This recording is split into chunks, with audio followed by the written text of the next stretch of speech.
My next guest is a best-selling author, nationally syndicated radio host, and during his 15-year career at Fox News Channel, he covered 3 presidents, as well as some of the biggest cultural and political stories of the decade. He's authored 7 books, including his latest, Twilight's Last Gleaming. Can America Be Saved? Please welcome Todd Starnes to the program. Todd, thank you for being here. In the book, you write that since Inauguration Day, the President, Biden, has waged a relentless war on Christians, Jews, American First conservatives, and pro-lifers. Why would he do that? He is an avowed Catholic, and the term most often affixed to him is decency. Well, there's nothing decent about this presidency. I can tell you that right now, Raymond. And thank you so much for inviting me on today. Look, it's really appalling what this president has done. I think it's pretty clear that he is not running the show at 1600 Pennsylvania Avenue. The question is, who is running the show? Because whoever that person is, they've got a big problem, especially with people of faith and especially with Catholics. And we have seen this administration really target people who are devout Catholics, going into infiltrating many Catholic parishes, not just in Richmond, Virginia, but around the country, also targeting the pro-life community. It's really amazing when you step back and think about it for a moment, Raymond. There are people that are facing years in prison for taking a knee to pray outside of an abortion clinic.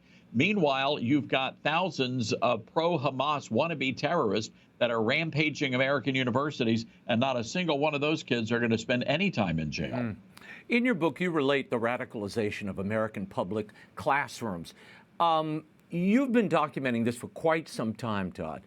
You say that, quote, educators inspired by President Barack Obama have been fundamentally transforming our nation from the comforts of their classrooms. We are seeing the fruit of that radicalization really across the country in these violent protests at Columbia, Fordham, UCLA. What are we seeing taking place here? We are watching that radical transformation as Barack Obama promised, and it's a very dangerous proposition. I write about this extensively in Twilight's Last Gleaming because I believe that our taxpayer-funded school system, that is the engine driving this radical change across America, and that our classrooms have been turned into these indoctrination centers for the left. And we are literally seeing this play out right before our very eyes on many university campuses, both private and taxpayer-funded, where these young people are out there protesting. Many of them have no idea what they're even protesting, but it doesn't matter because thanks to Barack Obama's philosophies, our kids have been dumbed down. And that's all very intentional. And I lay this out in the book that if we really are going to take back America, it can't start in Washington, D.C. It literally has to start in our local towns, our local communities. In September of 2022, and you mentioned this in the book, President Biden gave a speech in Philadelphia in which he alleged that Donald Trump and MAGA Republicans represent an extremism that threatens the very foundation of our republic. And he went on to say that they're a threat to the country. How did this speech play out, and how was it received by conservative and traditional Americans? Raymond, I actually start out the book with what I call Darth Brandon at the Temple of Doom and take people back to that speech. And look, I appreciate Joe Biden's honesty, and it's good to know what he thinks about us. It's not all that different than Barack Obama calling us bitter clingers, Hillary Clinton, the basket of deplorables. I am proud to call myself a gun-toting, Bible-clinging son of a Baptist, and I'm not bitter. I believe I'm blessed alongside many of my Catholic brothers and sisters. But it's important for us to understand that what's happening in this country, even what's happening in our university campuses, is really an attack on the foundations of America. This idea that we are one nation under God. So I think ultimately this is all a part of a much bigger picture, a much bigger puzzle. We are dealing with an infestation of communism in this country, and I write about this taking people back to the days of William F. Buckley Jr. and Ronald Reagan, and the modern day start of the conservative movement. And what was the fight back then? Well, they were fighting a communist infestation in Hollywood and many of our university campuses, And now we're dealing with that same story again today in the 21st century. Todd, you write in the book that, quote, fortunately, parents are fighting back against these activist groups on social media, exposing the radicalization that's happening in public school classrooms. Where are the parents when it comes to these protests, do you think? We've heard very little from them, actually. Yeah, that's a great question, Raymond. Look, I grew up in the South. I was born and raised in Memphis, Tennessee, and we have a saying in our part of the South: "Don't be acting the fool in public." And if you do, normally Mama would be coming after you with a hickory switch. And that's what I want to know. Where are the moms and dads showing up on campus with the cast iron skillets and the hickory switches?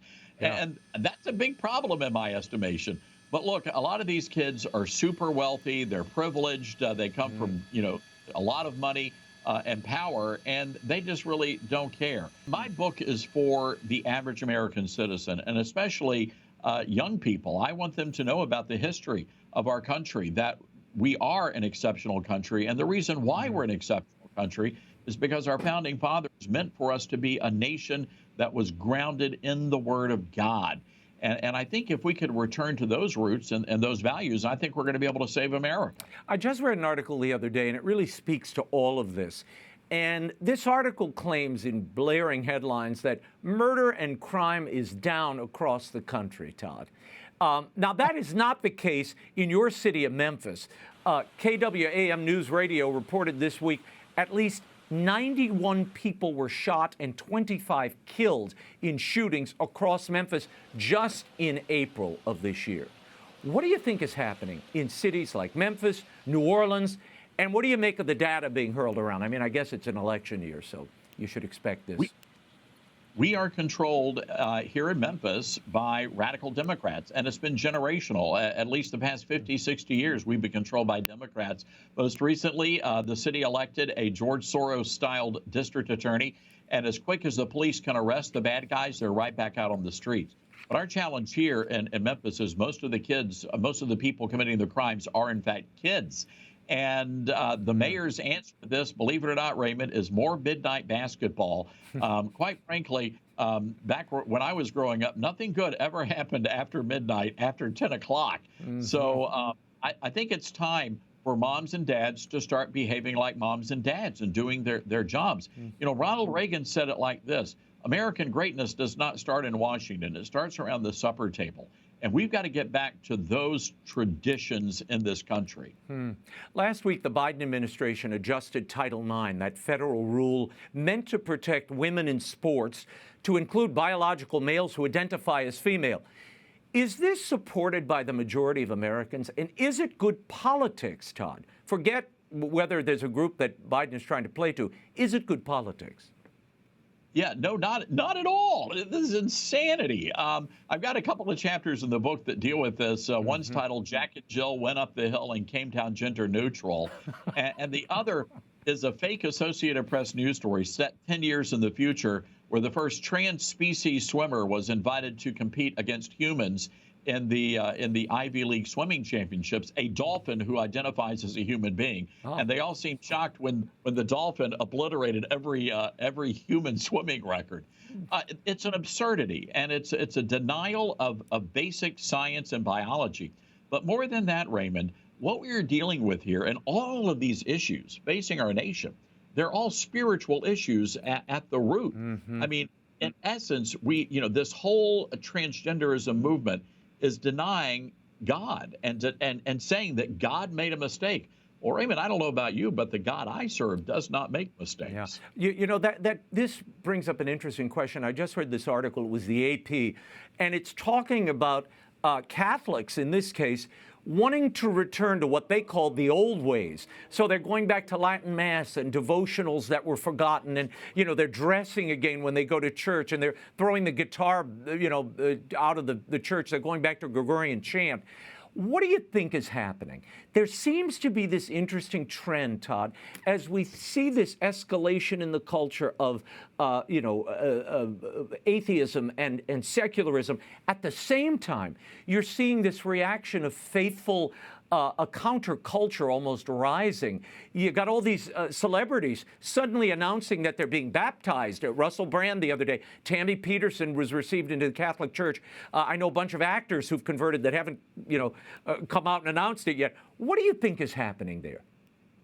Well, I think for so long, we went through a period of time where, the church is supposed to influence the culture, right? But I'm afraid it's been the other way around for a long time now.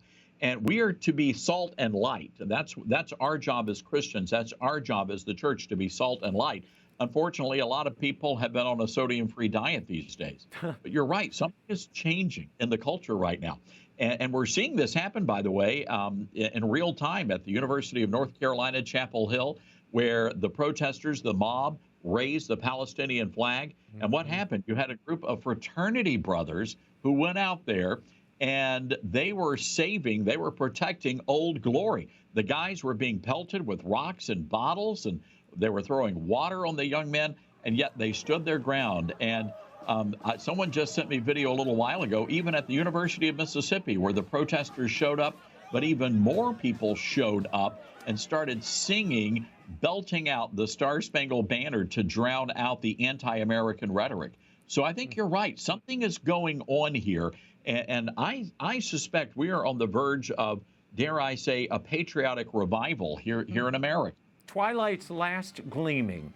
Can America Be Saved by Todd Starnes is available in bookstores everywhere and online. Thank you for being here, Todd.